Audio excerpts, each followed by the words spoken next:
Olá pessoal, vamos falar um pouquinho sobre recursos humanos.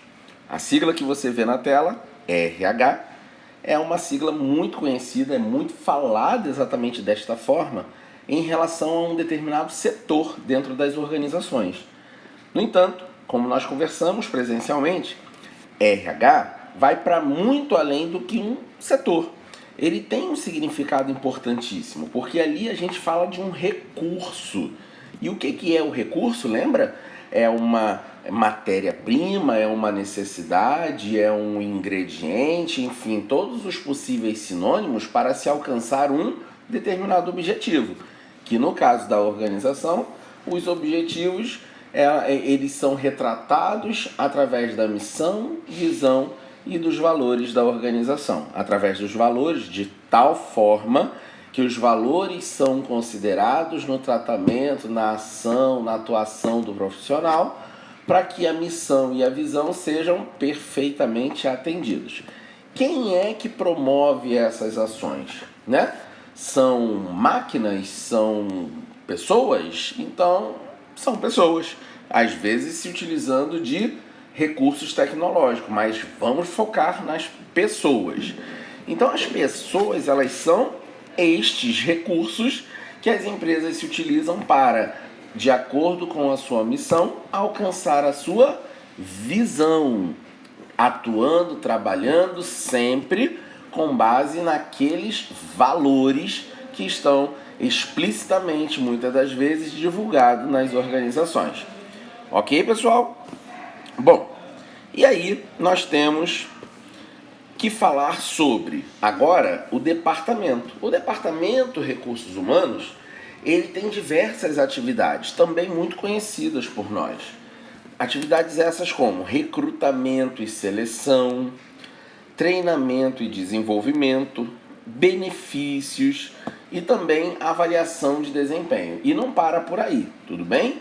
Mas essas são as 4 linhas, 4 braços da área de departamento, melhor, de recursos humanos, de RH, que nós vamos abordar nesta revisão, ok? Bom, o principal é o recrutamento e seleção. Vocês devem lembrar por quê, né? Não tem como nós falarmos de uma organização e dos colaboradores dessa organização se em algum momento do passado, inicialmente, não ocorreu um processo seletivo. O processo seletivo é o meio pelo qual se planeja o recrutamento e a seleção de determinado indivíduo ou mais de uma pessoa, dependendo do número de vagas. É durante o processo de recrutamento e seleção, conhecido como processo seletivo, é que vai o profissional de RH recrutar talentos, seja internamente, seja externamente, para que se aponte um pouco mais à frente qual ou quais daqueles talentos vão ser escolhidos, vão ser selecionados efetivamente para compor a equipe daquela organização, né? Então, pessoas, recrutamento corresponde à busca de profissionais, de candidatos, seja internamente ou externamente. Esse é o recrutamento. O processo seletivo ocorre como um passo a passo, como um planejamento, como uma estratégia de escolha do talento ou dos talentos que vão de fato compor a equipe da organização, ok? Enquanto a seleção é efetivamente a escolha. Você tinha muitos candidatos, você selecionou parte deles, ou seja, você, depois de recrutar os candidatos, você fez um processo seletivo e ao final do processo seletivo você se depara com uma ou mais pessoas que, no teu entendimento, elas atenderiam o que se espera, né? A expectativa da organização de acordo com aquela contratação. Quem é que escolhe efetivamente quais dos candidatos serão selecionados? Quem é que seleciona aqueles que vão trabalhar, ocupar a vaga? Normalmente são os donos da vaga. Então, por exemplo, se você tem uma vaga no setor financeiro, quem é que escolhe o candidato? Será que é o RH ou será que é o gestor do setor financeiro? Que depois de ser apresentado de um ou mais candidatos recrutados pelo departamento que aqui a gente chama de recursos humanos, quando recursos humanos recruta e passa os candidatos através de um processo seletivo, ela escolhe os melhores candidatos e apresenta ao dono da vaga. O dono da vaga vai efetivamente escolher aquele indivíduo que vai ocupar a vaga que está em aberto, ok? E por falar tanto em vaga, o que é a vaga? É uma posição em aberto, né? Ou seja, é uma vaga em aberto. A vaga em aberto, aquela vaga surgiu como, né? Lembra que nós falamos muito sobre isso? Que a vaga, ela tem uma origem. Deixa eu até retornar aqui para focar na vaga. A vaga, ela tem uma origem. A vaga, ela pode ter surgido por uma necessidade de aumento de quadro. Ela pode ter surgido por causa, infelizmente, da morte de um colaborador. Pode ser por felizmente, pela promoção de um colaborador, mesmo a gente sabendo que nem toda promoção gera abertura de uma vaga. Às vezes o colaborador continua trabalhando naquele setor, mas ele foi promovido, o cargo dele passou a ter uma relevância maior, ele passou a ter mais responsabilidades, né? E também, muitas das vezes, mais autonomia, ok? Então a vaga, você precisa entender que ela não surge, ela não é plantada, ela não dá em árvore. É preciso entender como é que surgiu a vaga que você está passando por um processo seletivo, ok? Eu estou falando aqui com você, futuro profissional de recursos humanos, do setor recursos humanos, ok? Quando você entende que a vaga de fato está aberta e você tem que selecionar alguém para aquela vaga a pedido do dono daquela vaga, é preciso que você descreva essa vaga de maneira correta. Porque quando você iniciar o processo seletivo, você tem que entender muito bem qual ou quais as necessidades da organização em relação à pessoa que você está recrutando. Quem vai escolher efetivamente será o dono da vaga, mas ele vai escolher de acordo com aquilo que você apresentou a ele. Entendeu? Então você precisa conhecer muito bem a descrição da vaga. A descrição da vaga tem alguns elementos bastante conhecidos. Por exemplo, o nome da vaga, o nome do cargo que a pessoa vai ocupar ao ser contratado. Por exemplo, assistente administrativo, supervisor de logística, gerente de recursos humanos, diretor executivo de contas. Esse é o nome do cargo. Pois bem, o nome do cargo, ele deve estar atrelado a algum cadastro previamente preenchido, devidamente existente, ele já é pré-existente. Lembra? Uma sigla com 3 letrinhas, CBO. Lembra onde você consultou? Eu falei, vai lá na internet, vai no Google, coloca lá CBO e tenha muito cuidado para não acabar pegando alguma outra coisa que tenha como sigla também o CBO. Mas aqui a gente está falando do Cadastro Brasileiro de Ocupações. Se aquele cargo está registrado no CBO, quer dizer que é uma oportunidade que você tem o conhecimento do que normalmente uma pessoa que ocupa aquele cargo, aquela vaga, ela deve fazer. Eu digo normalmente porque às vezes ele é muito mais abrangente do que a realidade, né? Do que a prática propriamente dita. Porque ali se convencionou o registro das informações levando em consideração uma universalidade, né? Assim, pode fazer isso, não quer dizer que vá ter que fazer isso, né? Determinada empresa contrata um profissional e diz para ele quais são as tarefas dele. Esse é o ponto. Ela diz quais são as tarefas, mas ela não pode, em hipótese nenhuma, ultrapassar aqueles limites previstos no Cadastro Brasileiro de Ocupações, sob risco por exemplo, de uma reclamação trabalhista via judiciário trabalhista, de ser interpretado como, por exemplo, desvio de função. Tudo bem? Na descrição da vaga também tem o salário. Pois bem, você precisa saber o salário para realizar um processo seletivo, não é verdade? Como é que você vai fazer um processo seletivo sem ter o conhecimento de quanto aquela pessoa que vai ocupar a vaga vai receber? Não tem como, não é isso? E lembra que eu sugeri a vocês duas maneiras de se alcançar, de se definir uma remuneração de um colaborador que você está contratando. A primeira mas não necessariamente nesta ordem, né? Mas sim como a primeira que eu estou falando. A orientação, ela não tem uma determinação, vai ser a primeira, você tem que fazer desta forma. Não é. Você tem as opções. A primeira opção qual é? Consultar um site chamado salários.com. salários.com.br.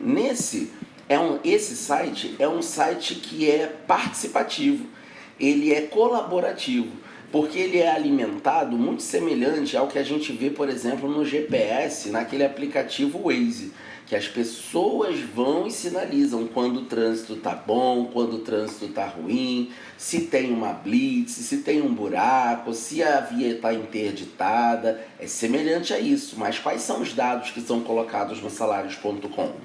O nome do cargo, se a empresa é pequena, média ou de grande porte, se ela tem uma carga horária de 160, 120, 220 ou outra carga horária diferente. E aí esse site ele vai fazendo a consolidação dessas informações.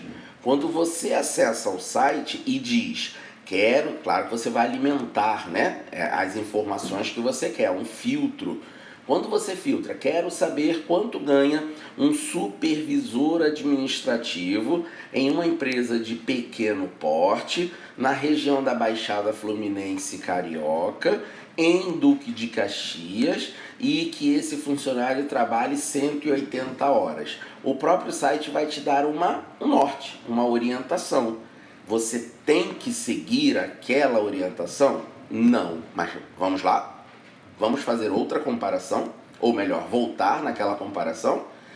Quem é que entra no aplicativo de um GPS, como por exemplo o Waze, coloca o destino, ele avisa qual a rota que você deve seguir, mas você não segue?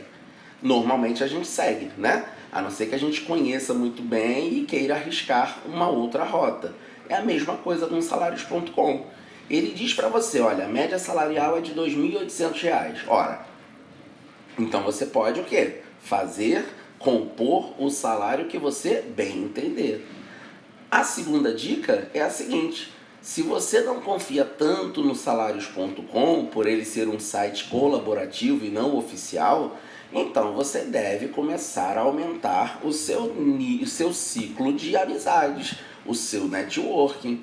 Se você trabalha em recursos humanos, você deve participar de feiras, congressos, workshops, e vocês vão conhecer muitas pessoas da mesma área que você trabalha. Troque contatos, converse com essas pessoas, porque daqui a um tempo você pode consultá-las e perguntar, por exemplo, quanto que você paga por um supervisor administrativo na sua empresa? E essa troca de informações vai também te dando uma tranquilidade de que você está pagando, né, sugerindo o pagamento de um profissional numa média de mercado. Porque também, meus queridos, não vão achando que você vai pagar pouco e vai ter um ótimo profissional. Pode ser que por uma necessidade momentânea aquele profissional tope trabalhar na sua empresa.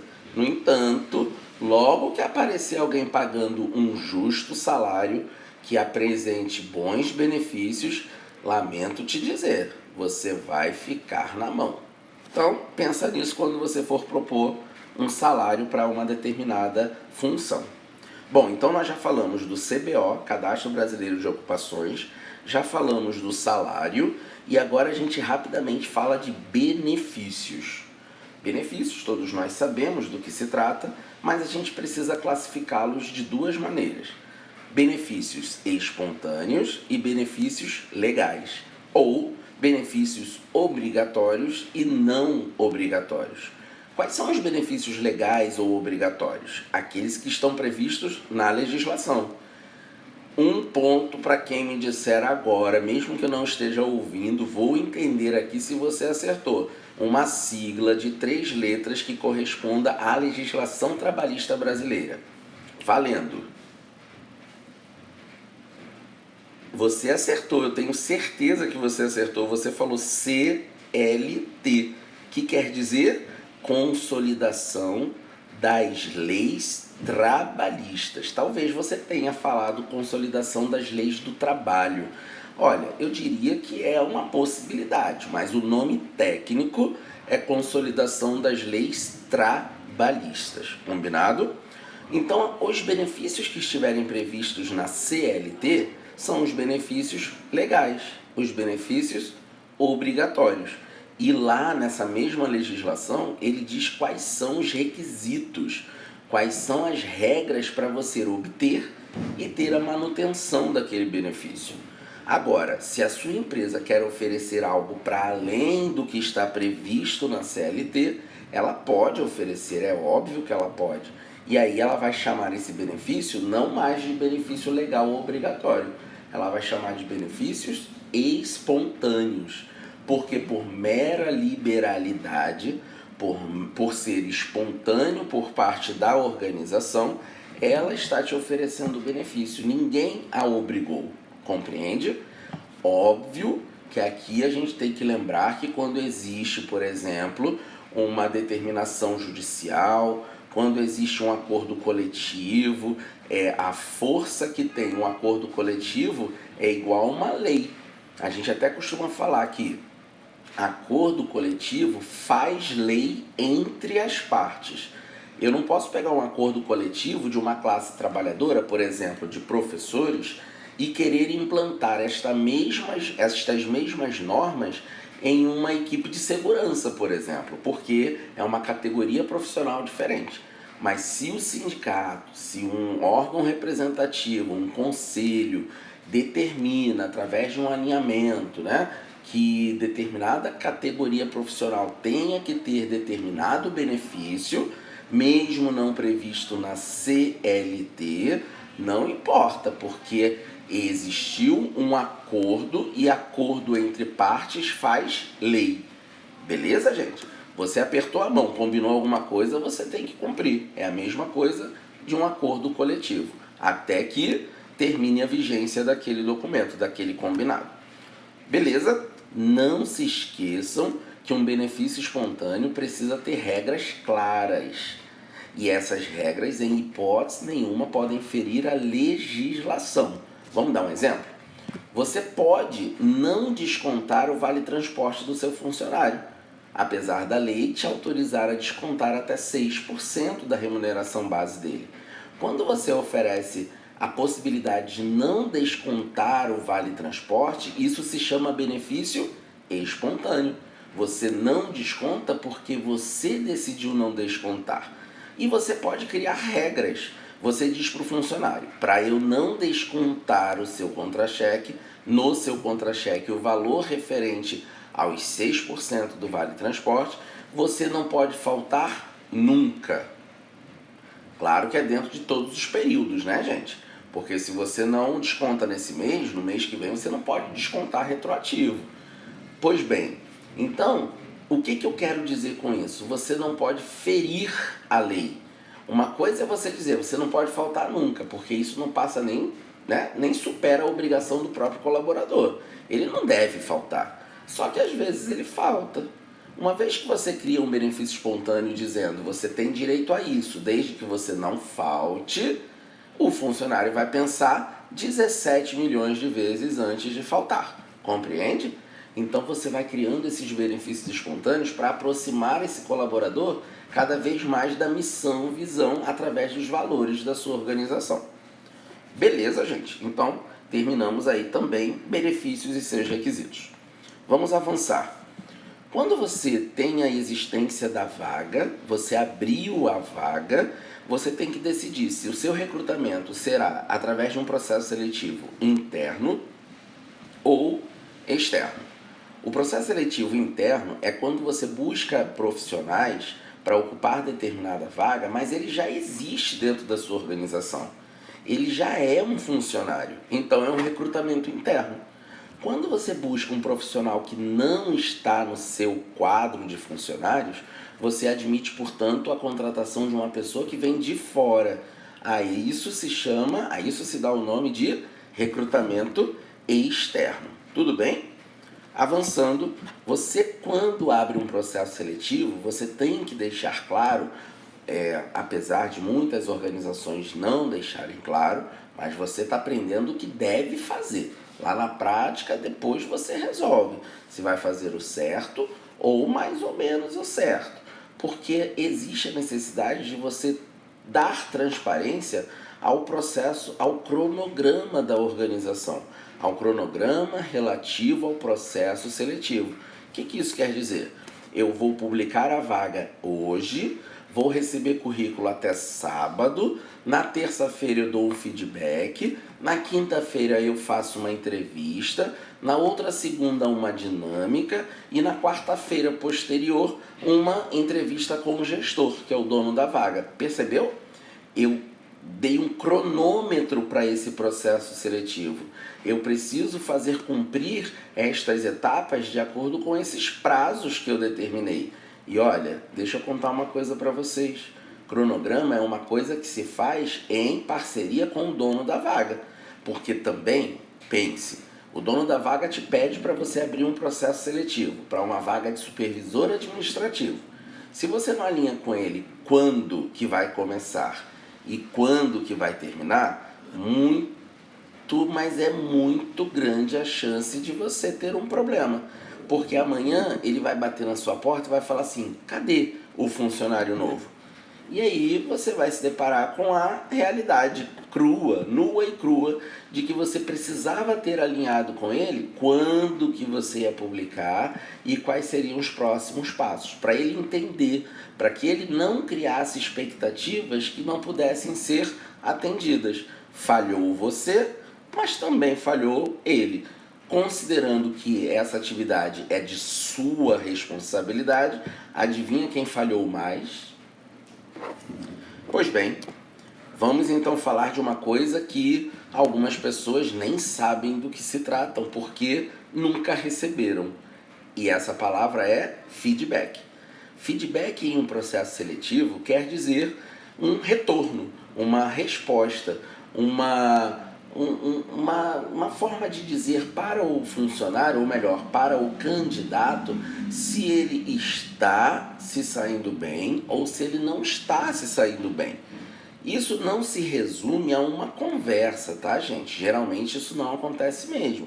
Mas o feedback ele é compartilhado através de um SMS, de um WhatsApp, de um e-mail, o próprio portal onde ele se inscreveu. É preciso, é interessante que os candidatos eles entendam se eles estão nas próximas etapas, ou melhor, na próxima etapa. Porque se você determina algumas etapas no seu processo seletivo, ele, ao se candidatar, tende a entender que o currículo dele será avaliado. Mas como é que ele vai saber se ele deve comparecer, quando deve comparecer, aonde deve comparecer para a segunda etapa do evento, do processo seletivo? Então você precisa dar esse feedback. Normalmente, a gente chama de feedback positivo, feedback negativo. Feedback positivo é aquele que você agradece a candidatura daquela pessoa e diz para ele que você está muito honrado, muito feliz em tê-lo no processo seletivo e o convoca para a segunda fase do processo seletivo, dizendo dia, hora e lugar que ele deve comparecer. Já o feedback negativo, lamentavelmente, você também agradece a ele o fato dele ter se candidatado, mas, no entanto, você finaliza a frase informando que naquela oportunidade a empresa e o candidato não seguirão juntos no processo seletivo. Agradece mais uma vez e diz para ele ficar atento às novas oportunidades que surgirão, não só na sua organização, como através das redes como LinkedIn, ok? Bom, já falamos sobre quem recruta e quem seleciona. Muitos se enganam e entendem que o RH é quem recruta e seleciona. Quem recruta é o RH. Quem seleciona é o dono da vaga. Vamos supor que em uma instituição de ensino você tenha lá o coordenador de um curso e você tenha o RH da empresa. Quando o coordenador de curso seleciona, ou melhor, aponta para o RH que é preciso a contratação de um professor, o RH faz o quê? O processo seletivo. No entanto, ele busca profissionais de fora ou de dentro, como nós falamos, mas quem diz quem é o professor que vai seguir naquela organização é o coordenador, ok? Isso já está até repetitivo, hein, pessoal? Falamos de benefícios legais, falamos de benefícios espontâneos. Quando espontâneos ou quando legais, ele tem a regra, e jamais num benefício espontâneo as regras podem ferir a legislação. Beleza? Na avaliação de desempenho, que é uma das atividades que o RH também promove, isso quer dizer o seguinte: avaliar como é que está o desempenho profissional de determinado profissional ou de todos os profissionais ou parte dos profissionais de uma organização. A isso se chama claramente a avaliação de desempenho, que normalmente acontece através de um formulário que o próprio colaborador pode se autoavaliar. A gente chama isso, alguns chamam isso de 90 graus, mas olha, quero retificar com vocês, porque eu acho que lá no encontro eu escrevi 90, e eu não sei se eu coloquei 90 e 180 ou 180 e 360. Quero talvez retificar com vocês. Quando ele faz a autoavaliação, a gente está falando de uma avaliação de 180 graus, onde ele faz a avaliação, autoavaliação. Quando alguém o avalia, quer dizer que esse círculo se fecha. Então, quem mais fez a avaliação daquele colaborador?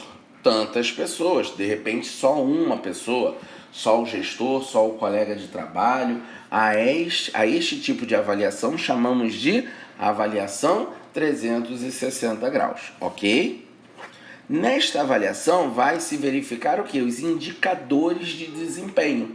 Se a pessoa é pontual, se a pessoa é assídua, se a pessoa usa bem o sistema da organização, se ela respeita a hierarquia, se ela desenvolve bem, desempenha bem o seu trabalho, se ela cumpre prazos combinados, se ela alinha prazos antes de que o prazo não seja cumprido. Isso são indicadores de desempenho. É isso que a avaliação de desempenho vai apontar para o RH e que mais tarde pode ser e deve ser um material que vai servir, vai subsidiar uma conversa entre o colaborador e o RH, entre o gestor daquele colaborador e o RH, ou entre os três. Ok? Isso depende muito dos resultados que forem comprovados através da avaliação de desempenho. Ok? Bom, chegamos numa parte que eu diria que é uma parte final especial, que são as continhas. Eu lembro que passei um exercício para vocês sobre quadro de horários. O quadro de horários deve-se levar em consideração o total de carga horária mensal. Nesse exemplo que a gente vai fazer aqui, é o mais habitual, 220 horas mensais ou 44 horas semanais. Vamos levar em consideração que esse funcionário trabalhe segunda, terça, quarta, quinta e sexta. Isso equivale a quantos dias de trabalho? 5. Se ele tem que trabalhar 44 horas semanais, isso quer dizer que ele tem que trabalhar 44 horas entre segunda, terça, quarta, quinta e sexta. Normalmente, o que se faz? 44 horas divididos por 5. A calculadora vai te apresentar 8,8. Lembra que conversamos que esse 8 aqui é a parte inteira, quer dizer 8 horas. E o restinho que sobrou é uma parte da hora que não se completou, né? 8,8 quer dizer 8 horas e uma parte de uma hora que não se complementou. E que parte é essa? Essa parte corresponde a 80%. Quando aparece assim 8,8, tem o zero oculto, lembra? Então é 8,80, 8 horas e 80% de uma hora que não se completou. Que uma hora tem quantos minutos? 60. Eu sei que eu não alcancei 60 porque senão eu teria virado de 8 para 9 horas. Então, são 8 horas e 80% de 60. Quanto que é 80% de 60? 48. Se são 8 horas, a parte menor posterior é o quê? Minutos. Logo, nós temos 8 horas e 48 minutos. Vou colocar aqui um exemplo, né? Outro exemplo. Vamos supor que em uma conta você encontre 7,6. Isso quer dizer que são 7 horas e 60% de 60 minutos. Nesse caso ficaria 7 horas, 60% de 60 dá 36 minutos. Beleza? Já aprendeu a fazer essa conta, né?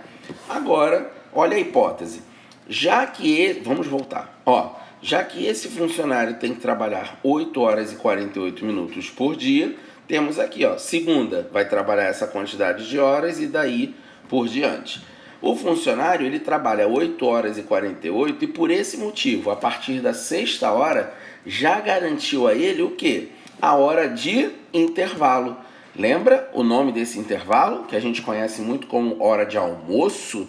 Esse intervalo se chama intervalo intrajornada. Intrajornada. Ok?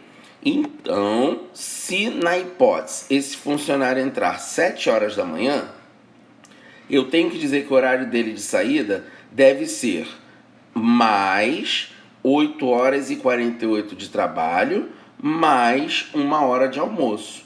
Essa 1 hora de almoço acontece durante, durante as 8 horas e 48. Só que ela não está computada nas 8 horas e 48. 8 horas e 48 é de trabalho. Ele vai trabalhar 8 horas e 48 minutos. Mas normalmente, quando der 4 horas de trabalho, o patrão vai liberar esse funcionário para ele tirar 1 hora de almoço. Ele tira essa hora de almoço, volta e continua trabalhando até completar 8 horas e 48 de trabalho. 1 hora de almoço não conta na carga horária de trabalho. Logo, se ele entra às 7 horas e trabalha 8 horas e 48 e tem 1 hora de almoço, que horas que ele vai sair? 7 mais 8, 15.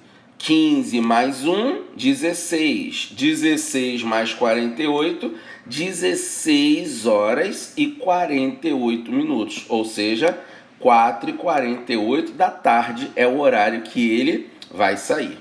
Beleza? Gente, acabou, né? Agora é você se preparar, né? estes temas para debater. Quando chegarmos em sala de aula, nós vamos conversar sobre isso.